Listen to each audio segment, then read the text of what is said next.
educación se habla siempre de innovación. Yo a veces me pregunto si es necesario innovar para gestionar una buena escuela, para gestionar una educación de calidad.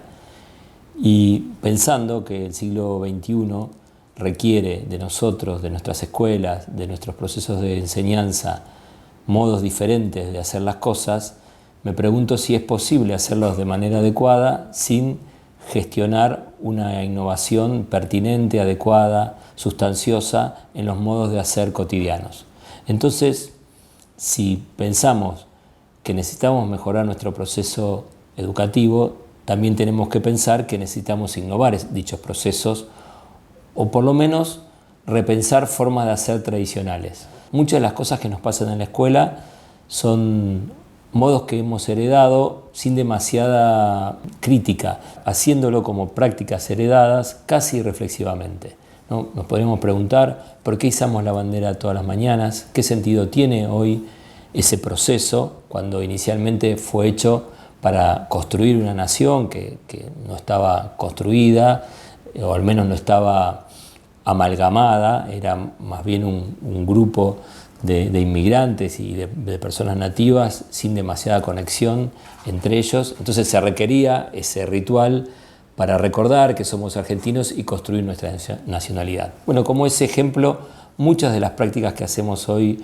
en la escuela lo hacemos casi reflexivamente. Entonces la pregunta es, ¿se puede mejorar sin innovar? El primer camino que tenemos que pensar es dónde hay que innovar y inmediatamente debemos ver o reflexionar dónde hay que mejorar. Se puede decir que eso lo tenemos que buscar a partir de indicadores, ¿no? Los indicadores reales, no las percepciones que nosotros tenemos, sino los indicadores que nuestros procesos de enseñanza nos traen. Por ejemplo, índice de abandono, índice de repitencia, alumnos que egresan sin los conocimientos suficientes.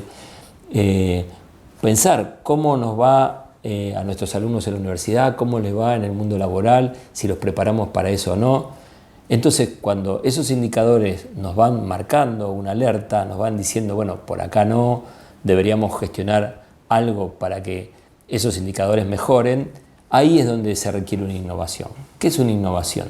Una innovación es un cambio sustancial en alguna de las partes del triángulo pedagógico. El triángulo pedagógico, como saben, está compuesto por el alumno, por el docente y por el proceso de enseñanza.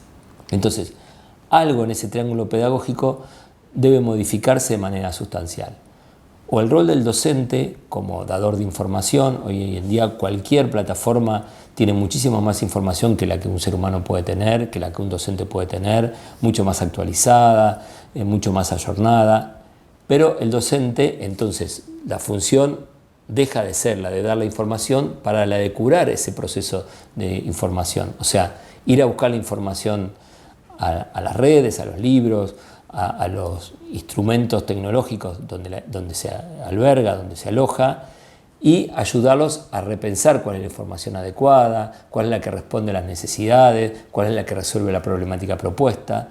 Entonces, el primer corrimiento es un proceso de enseñanza donde el alumno queda puesto de manera pasiva y el docente es el que da la información y el que activamente actúa en ese proceso de enseñanza, invertir esa balanza y poner al alumno en una situación activa de aprendizaje y al docente como acompañando ese proceso. Entonces dijimos, de ese triángulo tenemos cambiar el rol del alumno, cambiar el rol del docente y también del contenido que se va a enseñar. Muchas de las necesidades de contenidos que los currículos tradicionales traían, hoy están al alcance de la mano. Entonces no se requiere una variedad de contenidos casi enciclopédicos, sino lo que básicamente los alumnos necesitan y el mundo de hoy necesita son habilidades para seguir aprendiendo el resto de su vida. Los procesos de aprendizaje antes eran cíclicos y cerrados, o sea, era primaria, secundaria, universidad y se cerraba porque el conocimiento no avanzaba como avanza hoy de manera vertiginosa. Ningún médico hoy podría estar aplicando la misma ciencia médica, los mismos procedimientos médicos que aprendió cuando egresó a la universidad. Esos conocimientos deben actualizarse permanentemente. Ese médico debe seguir aprendiendo todo el tiempo y debe saber dónde buscar información, cómo seleccionar información, cómo adquirir esa información para poder transmitirla y aplicarla en una situación diferente. Por lo tanto, ese médico lo que tiene que aprender no solo es un contenido, sino a seguir aprendiendo. Y esa es la tarea quizás más innovadora que las escuelas pueden dar: hacer que nuestros alumnos sigan aprendiendo el resto de su vida.